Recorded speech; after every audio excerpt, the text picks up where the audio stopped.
8절까지 말씀입니다. 여호와께서 선지자 예레미야에게 바벨론과 갈대아 사람의 땅에 대하여 하신 말씀이라. 너희는 나라들 가운데 전파하라. 공포하라. 깃발을 세우라. 숨김이 없이 공포하여 이르라. 바벨론이 함락되고 벨이 수치를 당하며 무로닥이 부스러지며 그 신상들은 수치를 당하며 우상들은 부스러진다 하라. 이는 한 나라가 북쪽에서 나와서 그를 쳐서 그 땅으로 황폐하게 하여 그 가운데 사는 자가 없게 할 것임이라. 사람이나 짐승이 다 도망할 것임이니라. 여호와의 말씀이니라.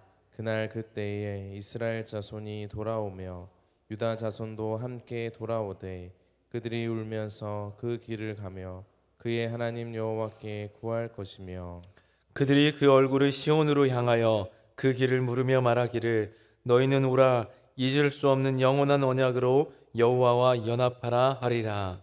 내 백성은 잃어버린 양떼로다. 그 목자들이 그들을 곁길로 가게 하여 산으로 돌이키게 하였으므로 그들이 산에서 언덕으로 돌아다니며 쉴 곳을 잊었도다.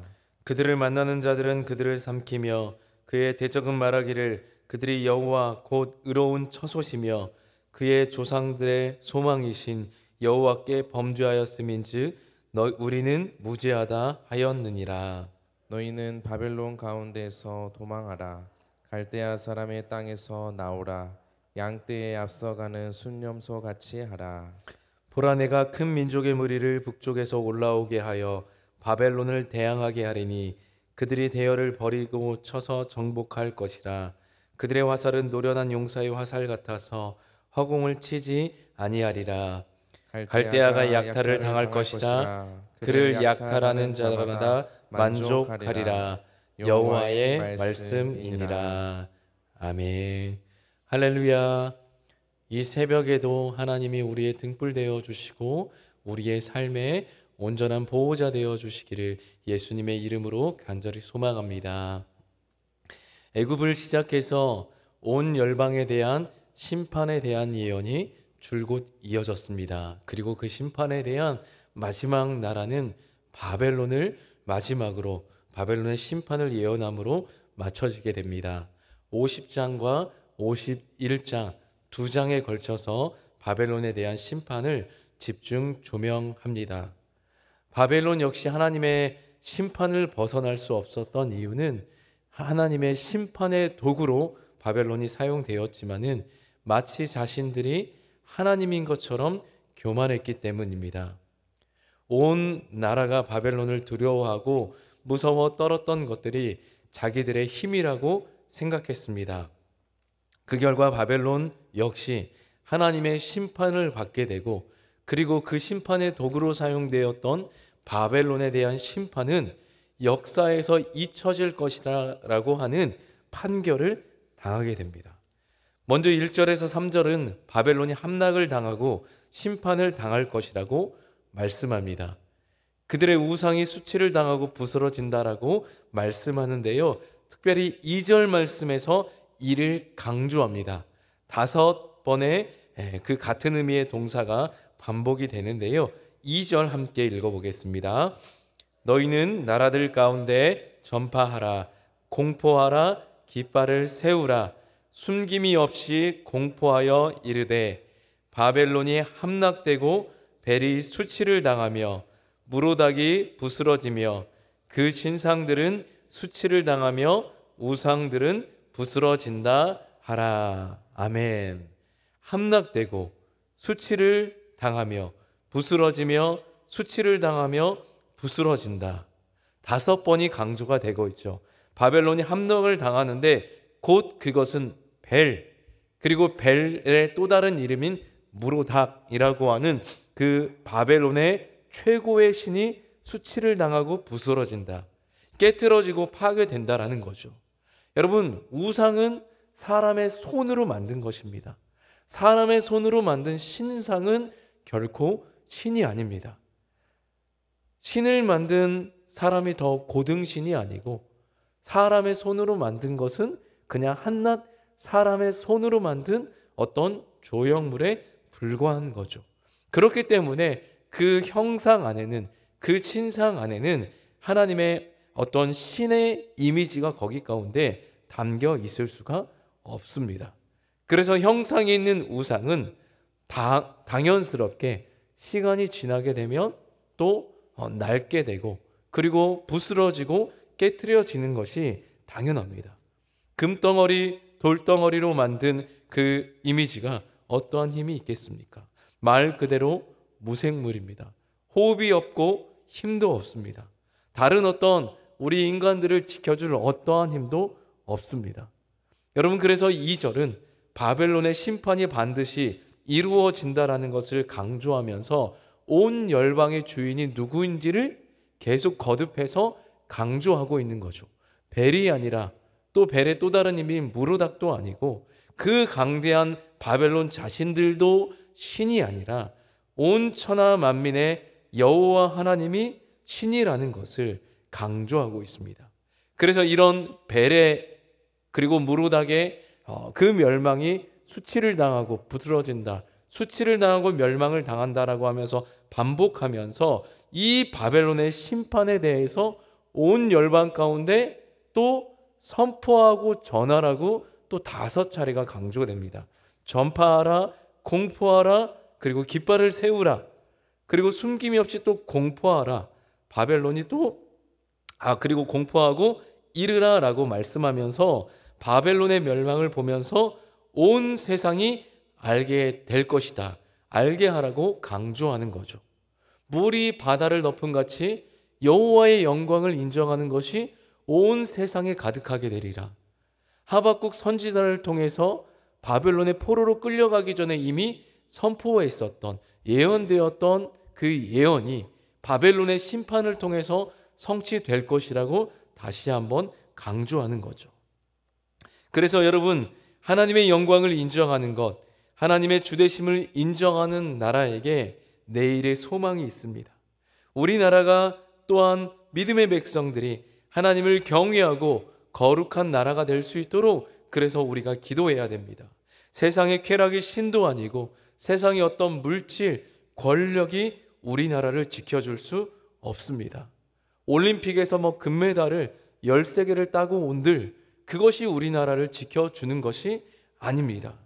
믿는 자들이 나라를 위해서 기도하고 하나님의 역사가, 하나님의 공의가 이 땅 가운데 이루어지기를 우리가 기도하면서 우리의 삶을, 우리의 또 삶의 순간순간들을 통해서 하나님의 살아계심, 하나님의 뜻을 드러내야 하는 줄 믿습니다. 그리고 이어서 성경은 바벨론이 멸망하는 그날, 그때가 바벨론 포로기를 끝내고 다시 이스라엘 백성들이 예루살렘에 귀환할 때라고 말씀하고 있습니다. 4절의 말씀 읽어보겠습니다. 여호와의 말씀이니라.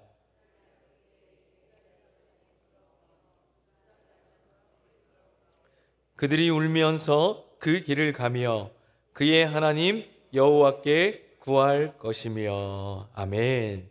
그날 그때는 BC 538년입니다. 바벨론이 멸망당하던 해가 BC 539년이고 1년이 지난 다음에 고레스 칙령이 선포됩니다.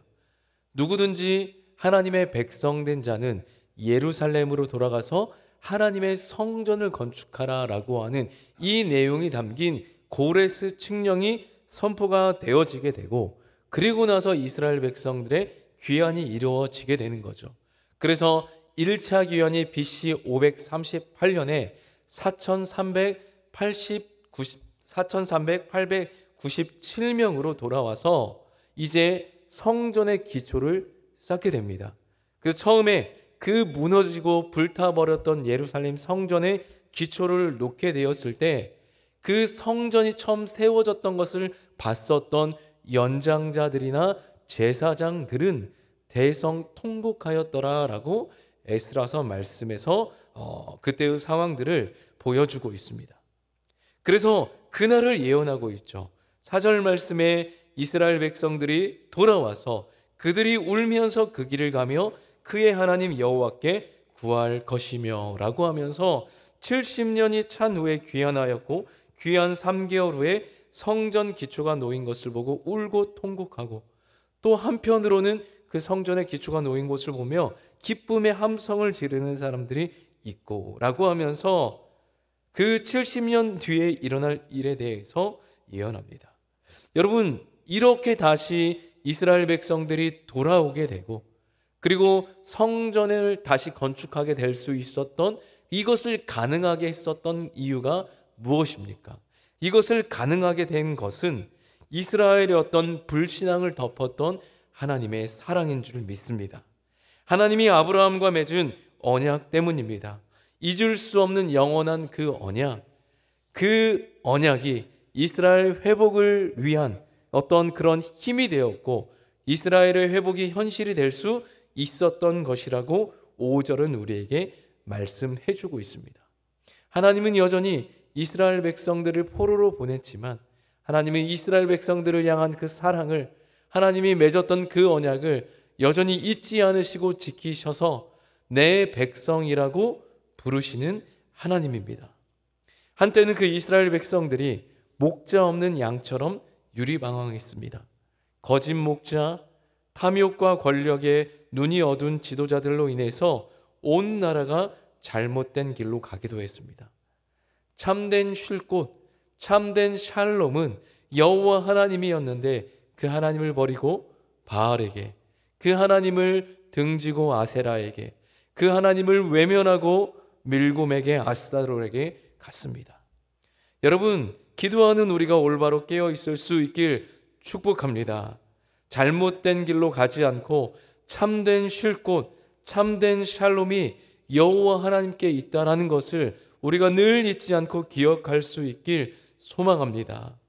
혼란하고 혼탁한, 그리고 혼돈스러운 세상에서 진리의 좁은 길을 바르게 걸어갈 수 있는 성도들이 될 수 있기를, 진리의 좁은 길로 바르게 걸어갈 수 있는, 말씀의 길로 걸어갈 수 있는 우리가 될 수 있길 축복합니다. 세상과 버타지 말고 하나님과 연합하는 우리가 참된 백성이 될 때, 이 땅 가운데 혼란하고 혼탁한 이 세상 가운데에서 우리가 소금과 빛이 될 뿐만이 아니라 그렇게 살아가는 삶이 우리의 인생을, 우리의 걸음걸음을 하나님 나라 갈 때까지 온전히 지켜줄 수 있을 줄 믿습니다.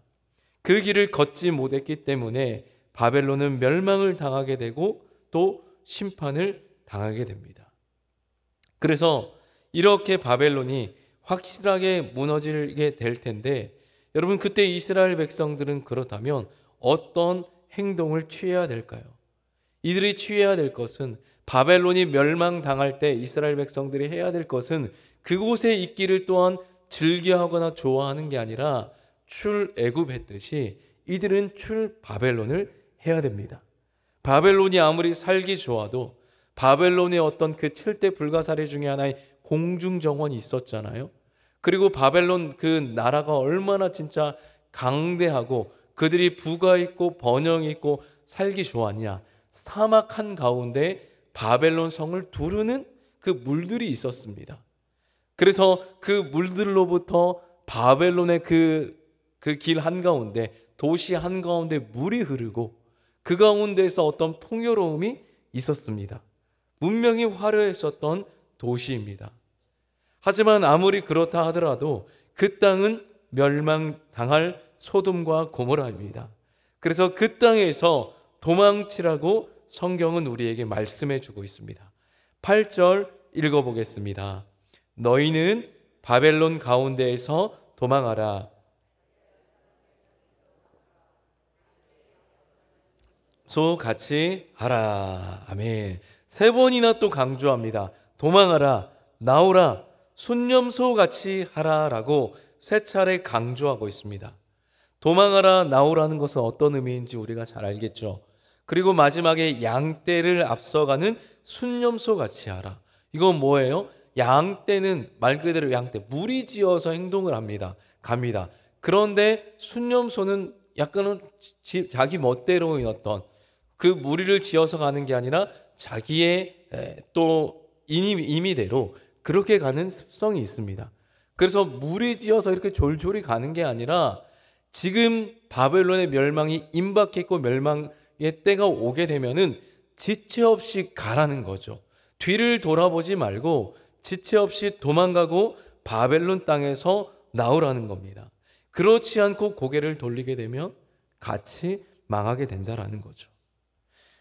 그리고 한편 바벨론의 심판은 북쪽에서 올라오는 무리로 이루어진다라고 말씀합니다. 9절 말씀 보시면 보라 내가 큰 민족의 무리를 북쪽에서 올라오게 하며 바벨론을 대항하게 하리니 그들이 대열을 버리고 쳐서 정복할 것이라. 그들의 화살은 노련한 용사의 화살 같아서 허공을 치지 아니하리라. 아멘. 여러분, 북쪽에서 올라오는 큰 민족의 무리는 오늘 본문에서 말씀해주고 있지는 않지만은 우리 성경 다니엘서와 또 역사를 보면 메대 바사의 나라입니다. 여러분, 뛰는 사람 위에 나는 사람이 있다고 그 당시 천하의 바벨론이 무너지게 됩니다. 그 바벨론이 멸망당하게 됩니다. 다니엘 5장 30절에서 짧게 이 바벨론의 시대가 끝나고 메대 바사의 시대가 왔다라고 짧게 한 절로 말씀하면서 뒤에 메대 바사의 시대를 기록하고 있는데요. 어떻게 바벨론이 멸망당하게 됐냐? 너무 진짜 세계사의 역사를 보면 간단해요. 그러니까 바벨론을 멸망시켰던 메대 바사의 그 나라가 우리 성경에 나오는 고레스 아닙니까? 이 고레스가 그 바벨론을 공격해 오는 길에 그 고레스가 이끌던 그 말 한 마리가 백마가 그 물에 그 유브라데 강에 건너다가 넘어져 가지고 다리가 부러져서 됐거든요. 다리가 부러졌는데 이 폼이 안 나니까 고레스가 화가 나 가지고 그 강을 8갈래로 다 나누어 가지고 그 강물의 물이 다 빠진 거예요. 수위가 낮아지게 되니까 그 물이 바벨론 아까 말씀드렸던 도시를 둘러싸고 있었는데 그 도시를 둘러싸고 있던 물이 싹 빠지게 된 겁니다. 그렇게 되니까 그 수위가 낮아지게 되고 낮아진 곳에 수로가 드러나게 되고 그 수로를 통해서 들어가서 그때의 바벨론 도시 안에서는 왕이 신하들과 함께 술판이 벌어지고 있었는데 그때 그 틈을 틈타서 술판이 벌어졌고 그 들어갈 수 있는 입구가 열리게 돼서 성문이 열리게 되고 그렇게 되면서 바벨론이 순식간에 하룻밤 사이에 그렇게 멸망당하게 된 때를 우리가 보게 되었습니다. 너무 쉽게 무너졌죠. 여러분, 어쩌면 세상의 것들이 다 그러합니다. 영원한 것이 없고 영원한 것 같았지만은 어느 순간 하루아침 사이에 무너지게 됩니다. 건불 10년이고 젊음과 건강도 한때입니다. 인간이 다 헤아릴 수 없고 알 수 없는 게 세상사입니다. 여러분, 이러한 때를 살아가는 우리에게 필요한 것은 무엇입니까? 하나님의 지혜입니다. 세상의 모든 것들이 영원하지 않다라는 것을 깨닫는 우리의 지혜입니다. 세상을 살아가는 가운데에서 하나님을 바라보는 것입니다. 영원하지 않은 세상 가운데 허우적대며 그것을 붙잡으려고 하는 것이 아니라 하나님을 바라보는 것이 우리에게 필요합니다. 말씀을 맺습니다. 바벨론은 그들이 하나님의 도구로 사용되었음에도 불구하고 자신의 힘으로 인해 교만으로 인해 하나님의 심판을 피할 수 없었습니다. 여러분, 우리는 하나님만이 우리의 주인이시며 세상의 모든 힘과 권력은 결국 영원하지 않고 하나님 앞에 무너질 수밖에 없음을 기억해야 합니다. 이러한 진실을, 이러한 영원히 변할 수 없는 진리를 붙잡는 가운데에서 하나님을 소망하고 하나님과 연합하고 그분의 참 백성이 될 수 있는 우리 모든 성도님들 될 수 있기를 예수님의 이름으로 간절히 소망합니다. 아멘. 하나님, 오늘도 우리에게 말씀을 주셔서 감사합니다. 바벨론의 심판에 대한, 바벨론의 멸망이 확정되고 확정되었다라고 하는 이 사실을 통해서 하나님의 공의와 하나님의 주권을 다시 한번 깨닫게 하신 것 감사합니다. 우리의 삶에도 하나님께 모든 주권이 있고 하나님은 공의를 이루어 가시는 분이라는 것을 우리가 붙잡게 하고 날마다 보게 하사 주님만을 온전히 의지하며 살아가는 우리가 되게 하여 주시옵소서. 진리의 길을 따르게 하여 주시고 주님께 가까이 나아가는 하나님 모든 성도들 되게 하여 주시옵소서. 주의 길로 인도해 주실 뿐만 아니라 하나님 이 땅을 살아가는 지혜가 세상 지혜가 아니라 성경의 지혜, 성령 하나님께서 주시는 지혜, 하나님의 말씀의 지혜로 채워가게 하여 주시고 또 채워주실 뿐만 아니라 끝까지 주님을 따르며 살아갈 수 있는 굳건한 용기와 믿음 또한 주시옵소서. 살아계신 우리 주 예수님 이름으로 기도드립니다. 아멘. 함께 기도합시다. 하나님, 은혜가 더 흘러넘치는 사랑의 공동체 우리 초청교회 되게 하여 주시옵소서. 하나님, 교역자들과 우리 장로님들을 비롯한 직분자들이 깨어있게 하여 주시옵소서. 그리고 내일부터 우리 청년부 알파 수련회가 있습니다. 2박 3일의 알파 수련회 가운데 기름 부어주시고 전심으로 하나님을 찾는 우리 청년들 되게 하여 주시옵소서. 그리고 우리 계속돼서 교육관 리모델링과 그리고 화장실 리모델링 공사가 진행되고 있습니다. 이 모든 일정 가운데도 함께하여 주시고 또 여름 말씀 사경회 2번의 사경회 가운데도 함께하여 주시옵소서. 그 밖에 우리 나라와 민족과 온 세계와 열방을 위하여서 우리의 개인의 기도의 제목을 놓고 우리 주의 이름 한번 부르고 함께 기도하겠습니다. 주여